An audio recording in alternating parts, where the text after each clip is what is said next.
G'day, it's Robbie again. Well, regular viewers would have seen my old Shawblin 102 lathe plenty of times, and yeah, it's a good old thing, and it looks a treat and it's nice to use, and yeah, it's going good.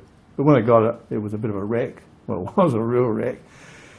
And I spent 18 months getting it going and getting it how I wanted it, and built up the stand and the drive system and everything. Anyway, it came with a few bits and pieces. In fact, it came with a wooden box, a wooden trunk full of bits and pieces, pretty much a full collet set, and a drive plate, a face plate, and all sorts of stuff. And anyway, the other day I was in the Salvation Army shop, op shop down my way. I drop in there occasionally. I give them stuff, clothes and furniture, and they can sell it. And then I always have a look around and make a habit of dropping in. And this particular op shop isn't like a lot of them are all clothes and furniture, but this one has a few bits and pieces. I picked up a few little bits for the workshop over the years. Anyway, I'll show you the box that came with this, then I'll show you what I picked up.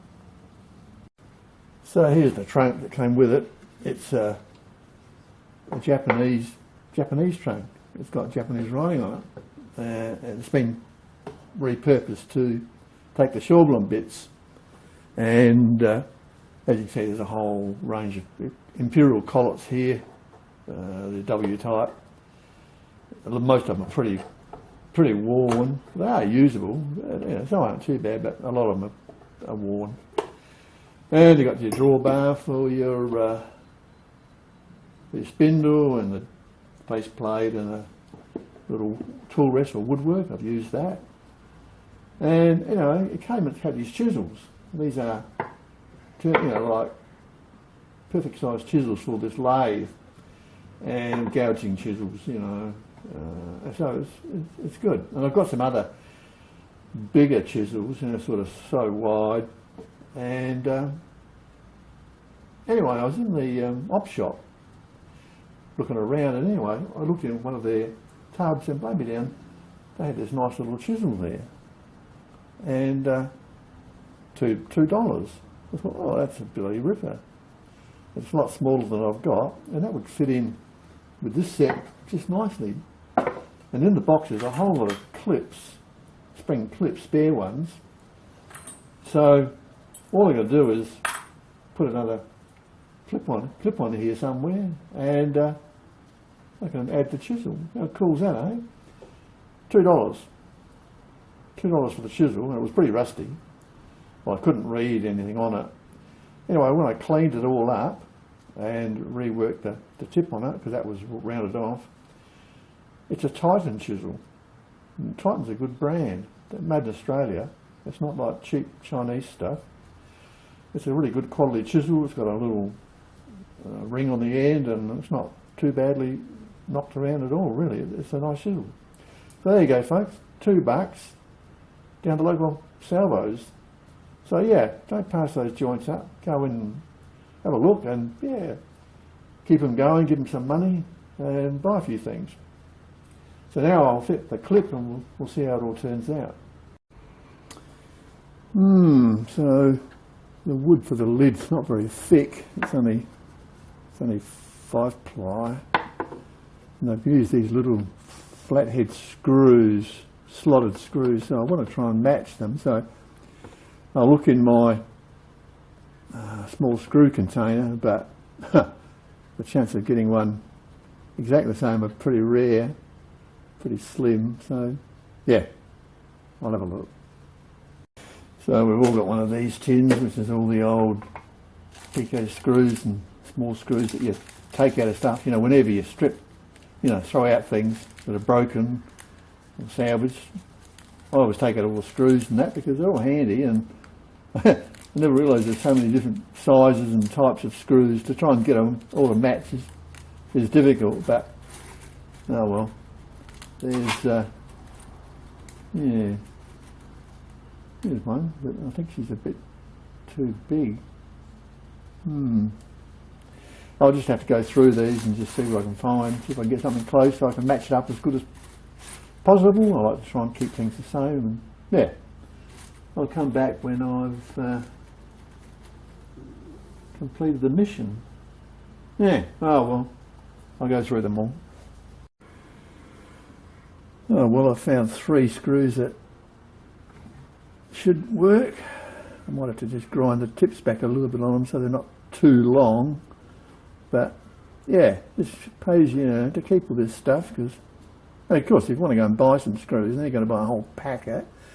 So yeah, you know, always make sure you strip out the stuff you're going to scrap and keep what you can use. Moving on. Right, so how's it going to go? Grip there, I suppose. So,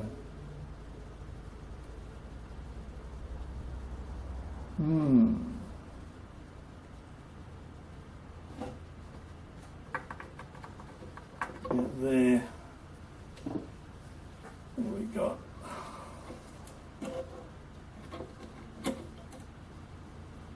$50mm, 45mm, centre to centre. Yeah, 45, that's spot on there. So do that on the same line. That'll be good.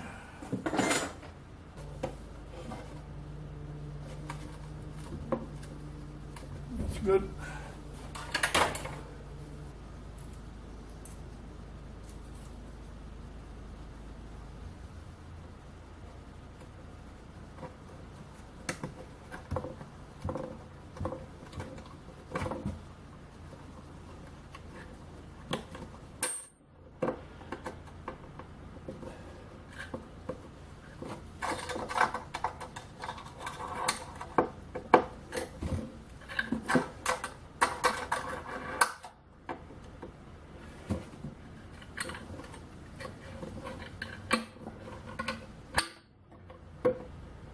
Yeah, looking good.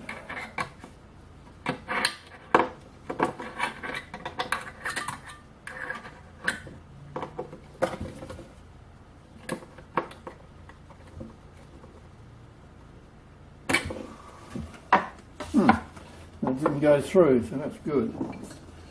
That is good.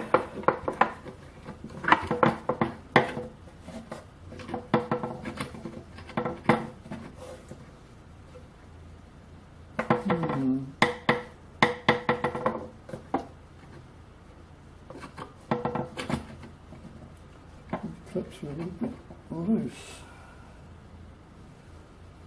I've got plenty of them. I got 2 on this one. Maybe I'll do the same. Maybe I'll do the same. Yeah, I will. Okay. So, what have we got?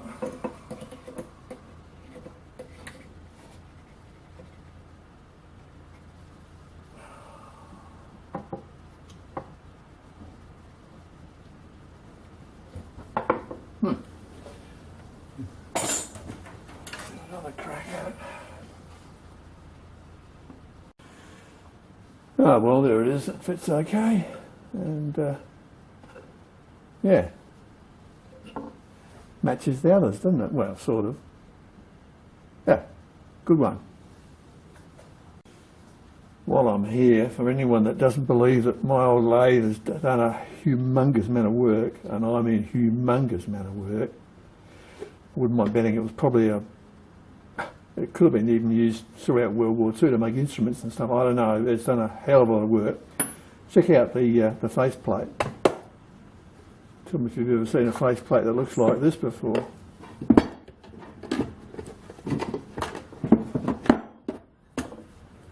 How's that grab you?